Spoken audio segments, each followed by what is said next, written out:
Assalamualaikum warahmatullahi wabarakatuh. Perkenalkan, nama saya Rida Syafalatifah. Saya dari kelas 2C Hukum Keluarga dengan NIM 12230101121. Baik, di sini saya akan memaparkan beberapa materi tentang biografi seorang ulama yang terkenal di Indonesia yang telah membawa perubahan terhadap Islam di Indonesia ini. Dan video ini merupakan salah satu syarat selesainya tugas ulangan akhir semester pada semester 2 ini, yaitu mata kuliah Politik Hukum Islam yang diampu oleh Profesor Dr. Paujan Ahli Rashid, MSI, dan Pak Lutfi Fahru Rijal, SSY, MH. Langsung saja ke materi pertama. Materi pertama ini menjelaskan tentang seorang ulama yang terkenal, yaitu Profesor Dr. Teku Muhammad Hasbi As-Siddiqi. Beliau itu seorang ulama dalam bidang ilmu fikih, bidang tafsir Al-Quran, bidang hadis, dan juga beliau merupakan salah satu akademisi di Indonesia. Profesor Dr. Muhammad Hasbi As-Siddiqi ini dengan nama lengkap adalah Teku Muhammad Hasbi As-Siddiqi. Lahir di Laksamulya, Aceh Utara pada tanggal 10 Maret 1904. Ayahnya yang bernama Teku Kodicik Maharaja Mangkubumi Husain Ibnu Muhammad Suud. Ayahnya ini merupakan seorang ulama terkenal pada masa itu di kampungnya, dan juga ayahnya mempunyai pondok pesantren di kampungnya. Dan ibunya bernama Teku Amroh binti Teku Cik Abdul Aziz, dan ibunya ini merupakan anak dari Kodi Kesultanan Aceh pada masa itu. Menurut silsilah, Hasbi As-Siddiq ini merupakan keturunan dari Abu Bakar As-Siddiq yang dimana Abu Bakar As-Siddiq ini merupakan khalifah pertama di muka bumi ini.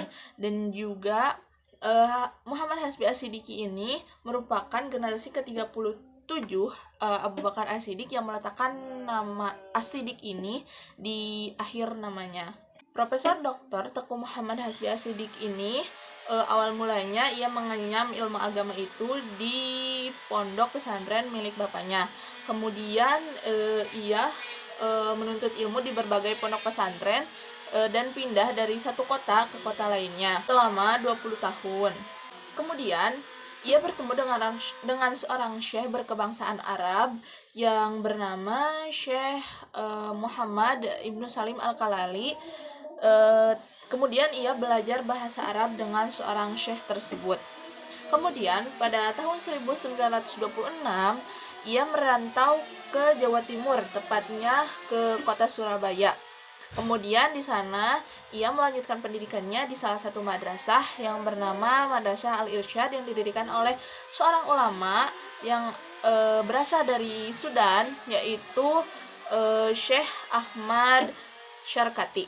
Di Madrasah Al-Irsyad ini beliau mengambil salah satu jurusan, yaitu jurusan At-Takasus dalam bidang pendidikan, dan beliau juga mengenyam bidang pendidikan At-Takasus ini selama 2 tahun. Dan di sana juga Syekh Ahmad Syarkati ini banyak mendidik siswa-siswanya, terutama dalam didikan ke arah pembentukan pemikiran modern. Kemudian setelah 2 tahun lamanya ia melanjutkan pendidikan di Madrasah Al-Irsyad ini. Ada saatnya beliau ini keluar dari Madrasah Al-Irsyad ini dan melanjutkan untuk berkiprah di bidang pendidikan, dan juga beliau mengeluarkan ide-ide pembaharuan dalam Islam. Gitu. Juga semasa hidupnya Hasbi As-Siddiqi ini gemar sekali menulis di berbagai bidang ilmu keagamaan, khususnya ilmu keislaman, yang dimana menurut catatan Hasbi As-Siddiq ini telah mengeluarkan 73 judul buku yang diantaranya terdiri dari 142 judul dan 50 artikel. Dan juga sebagian besar buku-bukunya itu merupakan buku-buku fikih yang terdiri dari 36 judul buku fikih. Dan buku-buku fikih itu berbeda-beda judul, tetapi isinya menyangkut ke dalam fikih-fikih Islam seperti itu. Sementara karya-karya lainnya seperti hadis berjumlah 8 judul, tafsir berjumlah 6 judul, dan tauhid berjumlah 5 judul. Dan sisanya merupakan buku-buku yang bersifat umum, bersifat sangat umum seperti itu. Dan juga karya terakhir dari Hasbi Ashidik ini sebelum ia menghembuskan napas terakhirnya adalah buku yang berjudul dengan judul Pedoman Haji. Ia menulis buku Pedoman Haji ini sebelum beberapa waktu lalu ia menghembuskan napas terakhir. Dan Hasbi Ashidik ini meninggal pada usia 70 tahun pada tanggal 9 Desember 1975.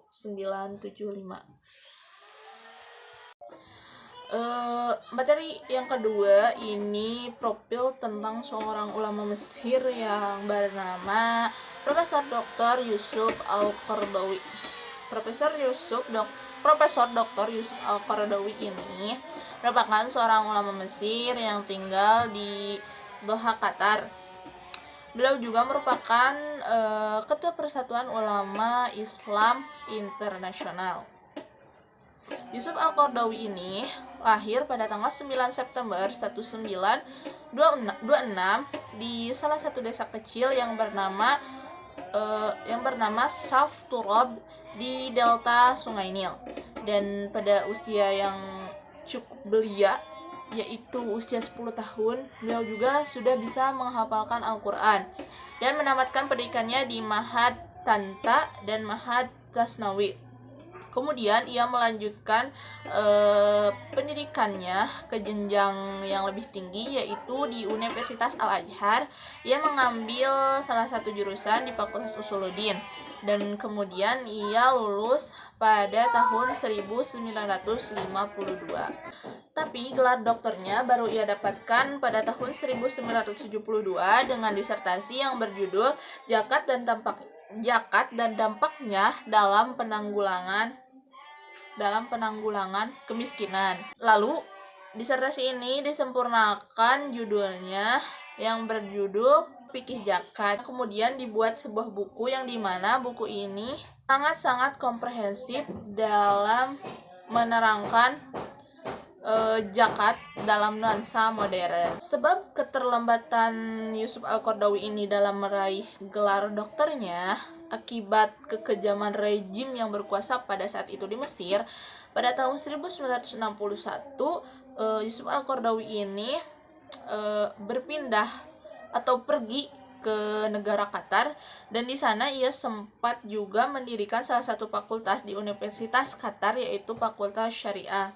Dan juga pada saat yang sama ia juga mendirikan salah satu pusat kajian sejarah dan sunnah Nabi di Qatar.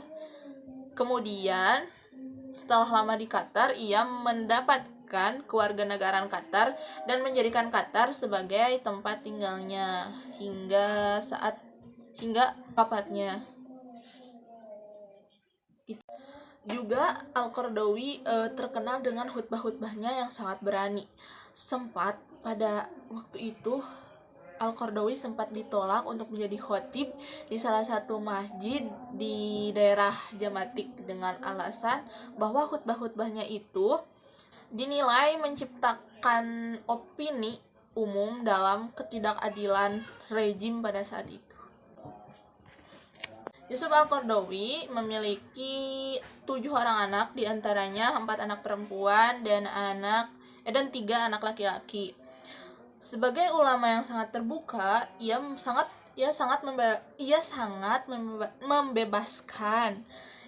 membebaskan anak-anaknya untuk mengenyam pendidikannya masing-masing sesuai minat, bakat, dan kecenderungan masing-masing. Jadi Yusuf Qaradawi ini mungkin tidak terlalu mengekang anak-anaknya dan tidak terlalu menyuruh anak-anaknya untuk berpendidikan seperti ini, seperti itu, dikarenakan Yusuf Al-Qaradawi ini mungkin lebih ingin terbuka kepada anak-anaknya, bahwa anak-anaknya bisa memilih apa yang ia mau gitu, tanpa ada keterpaksaan dari orang tuanya, seperti itu.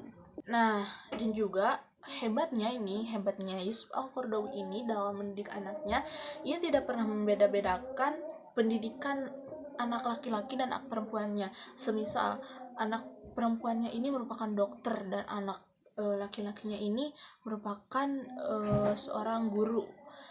Jadi Yusuf Al-Qaradawi itu tidak pernah membedakan dokter dengan seorang guru. Yang penting anak-anaknya sukses dan anak-anaknya bisa mengenyam pendidikan sesuai dengan minat dan bakat anak-anaknya masing-masing gitu. Jadi Yusuf Al-Qaradawi ini tidak pernah memaksa pendidikan anaknya harus seperti ini, harus seperti itu, tidak. Tetapi Yusuf Al-Qaradawi itu sangat menghargai keputusan anaknya dalam memutuskan pendidikannya sendiri, seperti itu. Putrinya kan Yusuf Al-Qaradawi mempunyai 7 anak ya, di antaranya 4 anak perempuan dan 3 anak laki-laki. Nah, 4 anak perempuannya ini, yang kedua itu kedua dari 4 itu sudah lulus. Yang pertama, anak pertama itu ia telah meraih gelar dokter dengan gelar dokter fisika di salah satu universitas di Inggris. Dan anak yang kedua itu ia juga sama, telah mendapatkan gelar dokter sebagai dokter kimia, di ahli bidang kimia, sama ia juga di Inggris. Terus anak ketiga perempuannya, ia masih mengenyam di salah satu universitas sebagai mahasiswa S3.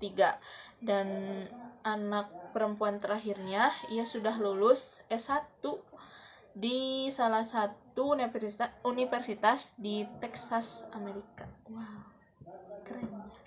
Nah, sekarang ketiga anak laki-lakinya juga ini sama ya, mereka juga sudah kuliah ya. Anak laki-laki pertama ini mengenyam pendidikan S3 di bidang teknik elektro di Amerika. Terus yang kedua itu mengenyam pendidikan di salah satu universitas Mesir, yaitu Universitas Darul Ulum Mesir. Dan yang ketiga, anak laki-laki terakhir ini sudah menyelesaikan kuliahnya di salah satu universitas dengan fakultas teknik jurusan listrik. Jadi ketujuh anak-anaknya ini memang sudah sangat sukses ya ternyata. Wow, subhanallah sekali.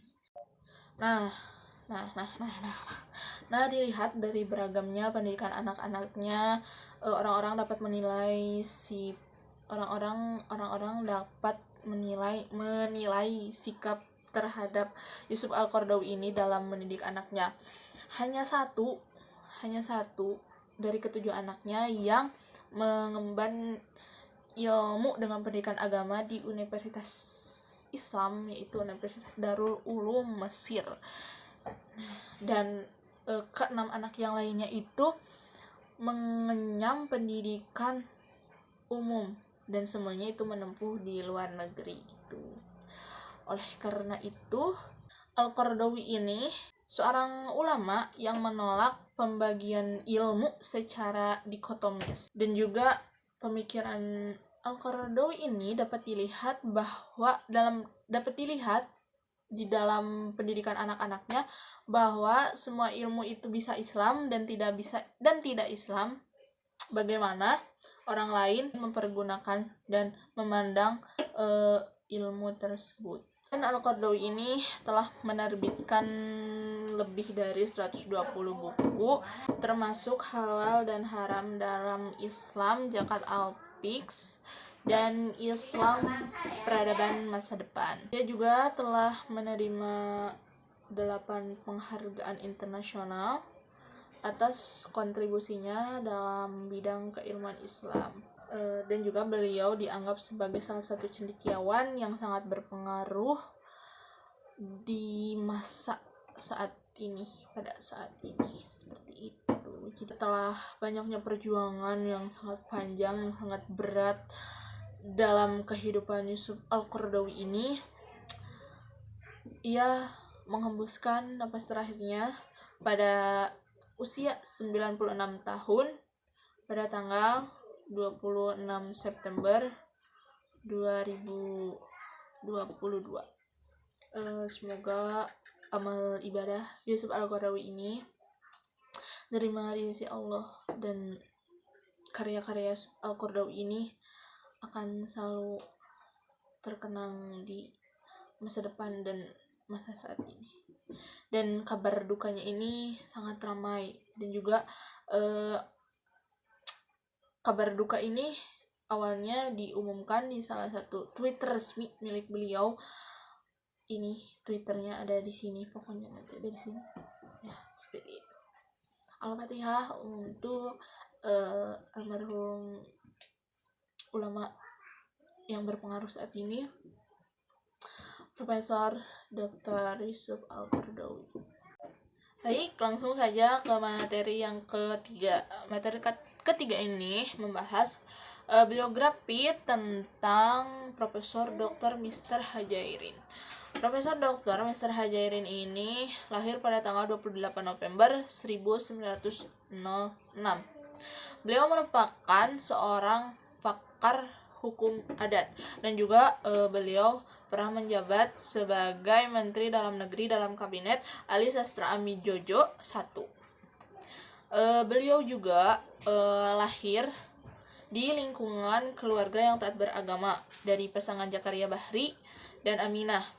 Ayahnya seorang guru dan kakeknya Ahmad Bakar adalah seorang ulama. Ayah dan kakeknya Hajairin ini mendapat dasar untuk mempelajari ilmu agama dan bahasa Arab. Dalam pendidikannya, Mr. Hajairin ini menamatkan sekolahnya di Sekolah Tinggi Hukum Jakarta, atau bisa disebut dengan Rich Hog School, pada 1936, dan mendapatkan gelar Doktor Hukum Adat. Setamat ia sekolah di Sekolah Tinggi Hukum Jakarta ini, beliau menjabat sebagai Kepala Pengadilan Negeri Padang Sedepun pada tahun 1936 sampai 1945. Selama menjabat, Mr. Hajairin juga melakukan penelitian hukum adat di Tapanuli Selatan. Atas jasa-jasanya Hajairin ini, lalu beliau mendapat gelar Pangeran Harahap. Hajairin terjun di kancah perpolitikan dengan mendirikan Partai Persatuan Indonesia Raya atau disingkat dengan PIR, yang disertai oleh Wongsonegoro dan Roseno. Kemudian ia menjabat sebagai Dewan Perwakilan Rakyat sementara sebagai wakil rakyat Partai Persatuan Indonesia Raya PIR. Dalam kapasitasnya sebagai wakil partai PIR ini, Hajairin juga diangkat sebagai Menteri Dalam Negeri pada Kabinet Ali Sastro Amijojo I pada tahun 1953 sampai tahun 1955. Pada pemilu 1955, Partai PIR ini terpecah menjadi dua partai, yaitu PIR Hajairin dan PIR Wongsonegoro. Dalam pemilihan ini, PIR Hajairin ini hanya mendapatkan 644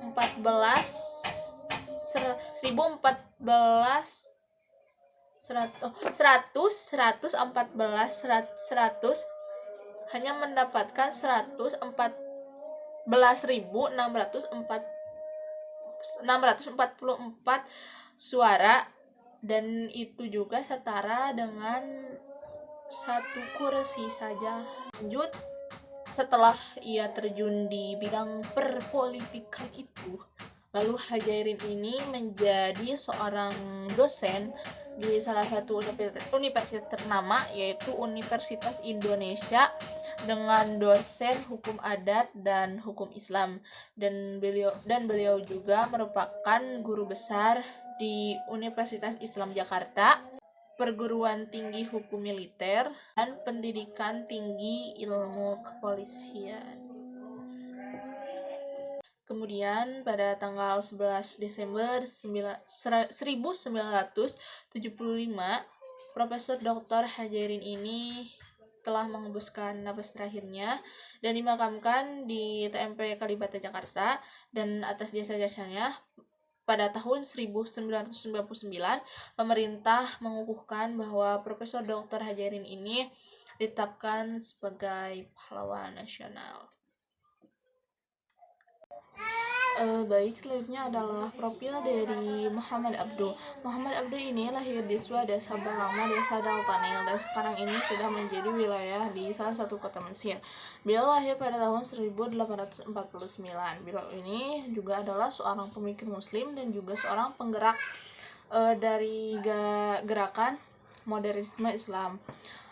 Ia juga pernah belajar di salah satu universitas Al-Azhar. Ia belajar tentang filsafat dan juga belajar tentang logika. Ia juga adalah murid dari Jamaluddin Al-Afghani, seorang filsuf dan pembaharuan Islam yang juga seorang penggagas dari gerakan pan-islamisme yang dimana bertujuan untuk menentang penjajahan Eropa di negara Asia Afrika.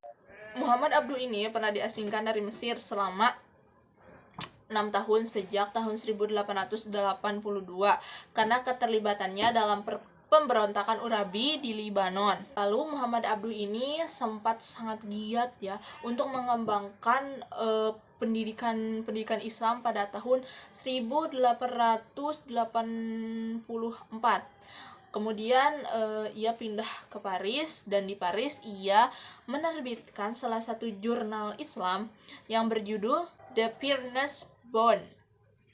Ya, itu jurnal Islam yang diterbitkan oleh Muhammad Abduh pada saat Muhammad Abduh itu pindah ke Paris. Adapun salah satu karya Muhammad Abduh yang sangat terkenal adalah buku yang berjudul Risalah At-Tauhid yang diterbitkan pada tahun 1897. Itu adalah karya Muhammad Abduh yang sangat terkenal, sangat terkenal. Risalah At-Tauhid. Selanjutnya pemikiran Muhammad Abduh tentang pembaharuan teologi atau disebut dengan ilmu tauhid ini. Menurut pendapat Muhammad Abduh, ilmu tauhid ini dibagi menjadi dua objek, yaitu objek kajian tentang Allah dan objek kajian tentang Rasul. Yang pertama adalah objek kajian tentang Allah. Objek kajian tentang Allah ini tidak hanya membahas tentang bagaimana wujud sifat Allah, tetapi objek kajian Allah ini menerangkan bagaimana manusia diciptakan sebagai ciptaan Allah. Dan itulah dalam sistem teologinya ditemukan pengkajian tentang perbuatan manusia atau disebut dengan af'al al-ibad. Di samping masalah-masalah ketuhanannya akan difokuskan ke dalam 3 pembagian pikiran. Yang pertama ada teologi, yang kedua ada kadar-kadar, dan yang ketiga adalah ada sifat-sifat Tuhan. Pandangan Muhammad Abduh tentang perbuatan manusia ini sangat menolak, sangat bertolak dan dedukasi, bahwa ia berpendapat bahwa manusia adalah seorang yang bebas memilih atas perbuatannya masing-masing. Menurutnya ada 3 unsur yang dapat mengubah perbuatannya. Yang pertama adalah akal, kemauan, dan yang terakhir adalah daya tenaga. Ketiganya merupakan ciptaan Tuhan yang dapat dipergunakan oleh manusia secara bebas. Pendapat yang demikian tampaknya dilakukan untuk menopang pendapatnya, bahwa menurutnya manusia adalah makhluk yang dibebaskan untuk memilih gitu. Tetapi memilih di sini itu bukan memilih tanpa ada batasnya atau memilih bersifat absolut, tidak, tapi memilih menurut Muhammad Abduh ini memilih bebas memilih, tetapi kebebasan itu tuh harus ada batasnya gitu, harus ada sekatnya, bahwa jangan terlalu bebas memilih gitu. Kalau kita bebas memilih tuh kayak ya kita tidak punya rem atau tidak punya batas untuk kebebasan kita. Jadi kita tuh merasa kayak bebas gitu, merasa kayak tidak ada batasannya gitu. Jadi maksud Muhammad Abdul ini di sini tuh kebebasan tuh bukan kebebasan yang bersifat absolut, tapi kebebasan yang dimana kebebasan ini mempunyai batasan tersendiri, seperti itu. Selanjutnya ada beberapa karya yang terkenal yang ditulis oleh Muhammad Abdul ini. Yang pertama ada Tafsir Juz Amma, yang kedua ada Tafsir Al-Quran Hakim yang saat ini sedang diteruskan oleh muridnya yang bernama Muhammad Rashid Ridho, dan yang ketiga karya yang terkenal adalah Risalah At-Tauhid. Kemudian Muhammad Abdul ini meninggal di Iskandaria, dan saat ini wilayah Mesir pada tanggal 11 Juli 1905. Selanjutnya adalah profil dari Profesor Dr. Haji Muhammad Alyapi. Haji Muhammad Alyapi ini adalah seorang ulama fikih, ulama hukum Islam, seorang hakim, seorang politikus, seorang birokrat, seorang dosen akademis, dan juga seorang guru Indonesia yang pernah menjabat sebagai Ketua Umum MUI pada tahun 1998 sampai tahun 2002. Dan juga ia pernah menjabat sebagai Rois Am pada tahun 1991, dan ia juga pernah menjabat sebagai Rois Am Pengurus Besar Nahdlatul Ulama pada tahun 1991 sampai 1992. Juga ia merupakan pengasuh dari Pondok Pesantren Darud Dawa Wali Irsyad di Parepare, Sulawesi Selatan yang didirikannya pada tahun 1947. Serta ia juga pernah menjabat sebagai anggota Dewan Penasehat dari Ikatan Cendekiawan Muslim Indonesia atau disebut dengan ICMI. Muhammad Alyapi ini dilahirkan di sebuah desa yang bernama Desa Wani, Kecamatan Labuan, Donggala, Sulawesi Selatan pada tanggal 11 September 1926. Ayahnya yang bernama Syekh Muhammad Yapi, ayahnya seorang ulama di Sulawesi Selatan, dan ibunya yang bernama Imacaya, ibunya yaitu seorang putri kerajaan di Kerajaan Ternate. Alyapi ini menamatkan pendidikannya di Park School di Parepare pada tahun 1940. Sejak 1941 hingga 1949, Alyapi ini mengaji salah satu pesantren yang bernama Pesantren Rapang. Dan pada tahun 1942, ia belajar di Pondok Pesantren An-Naraupik Rapang. Dan pada 1951 ia mulai belajar di Madrasah Aliyah Darud Dakwah Wal Irsyad di Parepare. Adapun karya dari Muhammad Yapi, ia pada tahun 1942 ia mulai berkarir menjadi seorang guru agama di Rapang hingga pada tahun 1944. Ia juga menjabat sebagai wakil kodi di Desa Jampoe Rapang hingga pada tahun 1947. Kemudian pada tahun 1952 ia diangkat menjadi kepala bagian sekretaris kantor urusan agama, dan setahun kemudian ia juga mulai mengajar di salah satu SMA negeri di Kota Rapang, dan juga ia di sana menjadi seorang guru agama. Hingga pada 1955 ia mulai dipromosikan untuk menjadi seorang ketua di kantor urusan agama di Kabupaten Parepare, dan ia menjabat hingga tahun 1959. Dan juga spesialnya dari Muhammad Alyapi ini, beliau adalah dikenal sebagai seorang yang ahli pada bidang ilmu fikih. Kemudian beliau diangkat menjadi seorang hakim anggota di Peradilan Agama Tinggi Ujung Pandang pada tahun 1959 sampai 1962. Kemudian ia diangkat menjadi kepala inspektorat di Pengadilan Agama pada tahun 1962 sampai 1965. Sejak 1965 hingga 1971, ia diangkat menjadi seorang dekan di Fakultas Usuluddin IAIN Ujung Pandang.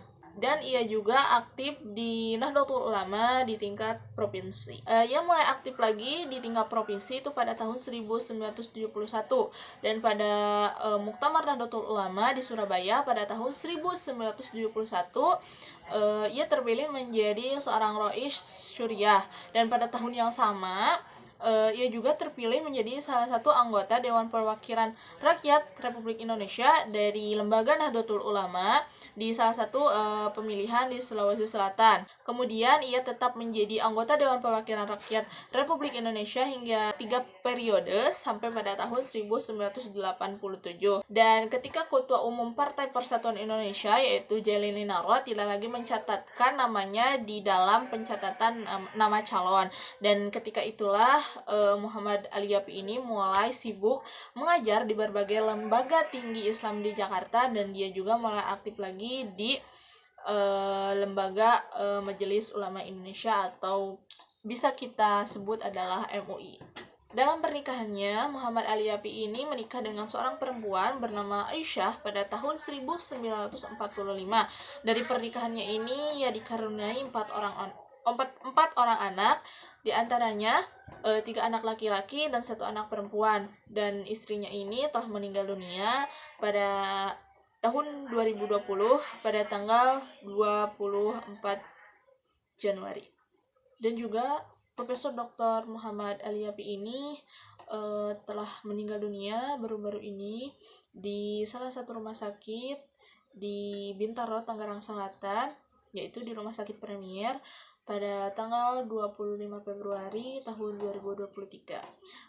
Al-Fatihah untuk ulama besar kita, Profesor Muhammad Ali Yafi. Profil selanjutnya yaitu Dr. Kiai Haji Sahal Mahfud. Dr. Kiai Haji Sahal Mahfud dengan nama asli adalah Muhammad Ahmad Sahal Mahfud. Beliau lahir pada tanggal 17 Desember 1937. Ia merupakan seorang ketua Majelis Ulama sejak tahun 2000 sampai 2014. Sebelumnya, pada 2 periode, ia juga pernah menjabat sebagai Rois Am Syuriah, yaitu pengurus besar Nahdlatul Ulama pada tahun 1999 hingga 2014. Pada riwayat hidupnya, Kiai Sahal ini selama 10 tahun menjabat sebagai Ketua Majelis Ulama Indonesia pada Provinsi Jawa Tengah. Kemudian ia didaulatkan untuk menjadi Ketua Dewan Pimpinan Majelis Ulama Indonesia pada tahun 2000 hingga tahun 2010. Di luar itu, Kiai Sahal ini merupakan pimpinan pondok pesantren, yaitu pesantren Maskanul Huda sejak tahun 1963, yang letaknya ada di Kajen, Morgoyoso, Pati, Jawa Tengah. Yang pesantren ini didirikan oleh ayahnya yang bernama Kiai Haji Mahfud Salam yang didirikan pada tahun 1910. Selain itu, Kiai Sahal ini merupakan rektor dari Institut Islam Nahdlatul Ulama di Pati, Jawa Tengah pada tahun 2013. Dan pada tanggal 24 Januari 2014, Kiai Haji Sahal Mahfud ini telah menghembuskan napas terakhirnya di kediamannya di Pondok Pesantren Maslakul Huda di Morgoyoso, Pati, Jawa Tengah. Selanjutnya adalah profil dari Ibrahim Hussein. Beliau lahir pada tanggal 1 Januari 1917. Beliau juga pendiri dari Perguruan Tinggi Ilmu Al-Quran dan juga Institut Ilmu Al-Quran.